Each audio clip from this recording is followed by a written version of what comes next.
കേരളത്തിലെത്തിച്ച് വിതരണം ചെയ്തുകൊണ്ടിരിക്കുകയായിരുന്ന ഭാരതരിയുടെ വിതരണം നിർത്തിച്ചതിന് പിന്നാലെ തന്നെ കേന്ദ്രത്തിൽ നിന്നും പിണറായി സർക്കാരിന് കിട്ടിയിരിക്കുന്നത് നല്ല എട്ടിന്റെ പണിയാണ്.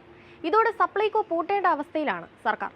FCI ഗോഡൌണുകളിൽ സംഭരിച്ച് പൊതുവിപണി വിൽപ്പന പദ്ധതി വഴി സംസ്ഥാനങ്ങളിൽ വിതരണം ചെയ്യുന്ന അരിയുടെ വിതരണം കേന്ദ്രം നേരിട്ട് ഏറ്റെടുക്കുമെന്ന വാർത്തകളാണ് ഇപ്പോൾ പുറത്തുവരുന്നത്.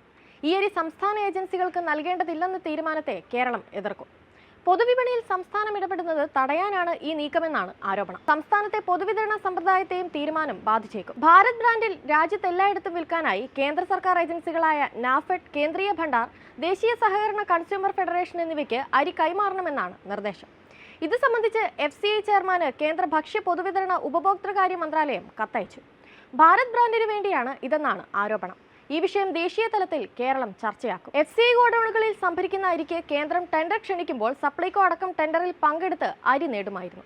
ഓരോ മാസവും ഇത് നടക്കും. ഈ സമ്പ്രദായത്തിനാണ് മാറ്റം സംഭവിച്ചത്. 18.59 രൂപയ്ക്ക് അരി തങ്ങൾക്ക് കിട്ടിയാൽ 22 രൂപയ്ക്ക് വിറ്റ് കാണിച്ചു തരാമെന്നായിരുന്നു കേരള ഭക്ഷ്യവകുപ്പിന്റെ നിലപാട്. കേന്ദ്രം കൊള്ളലാഭം എടുക്കുന്നുവെന്നാണ് ആക്ഷേപം. വിഷയം ചർച്ചയാക്കി കേന്ദ്രത്തെ പ്രതിരോധത്തിലാക്കാനാണ് തീരുമാനം. ജനുവരി 18 അയച്ച കത്തനുസരിച്ച് ആദ്യഘട്ടത്തിൽ 2.5 ലക്ഷം ടൺ അരിയാണ് ഈ ഏജൻസികൾക്ക് കൈമാറിയത്. ഇതനുസരിച്ചാണ് കേരളത്തിലടക്കം ഭാരത് ബ്രാൻഡ് അരി വിതരണം ചെയ്യുന്നത്. FCI ഗോഡൌൺ വഴി സംഭരിച്ച് കേരളത്തിൽ അരി വിതരണം ചെയ്തിരുന്ന സപ്ലൈകോയെ വമ്പൻ പ്രതിസന്ധിയിലാക്കും. വിപണി ഇടപെടലും അസാധ്യമാകും. സപ്ലൈകോ അക്ഷരാർത്ഥത്തിൽ പ്രതിസന്ധിയിലാകുമെന്ന് സാരം. ആദ്യഘട്ടത്തിൽ നാഫെഡ് 1.25 ലക്ഷവും കേന്ദ്രീയ ഭണ്ഡാർ 75,000-വും NCCF 50,000-വും ടൺ അരിയായിരുന്നു സംഭരിക്കാൻ നിർദ്ദേശിച്ചത്.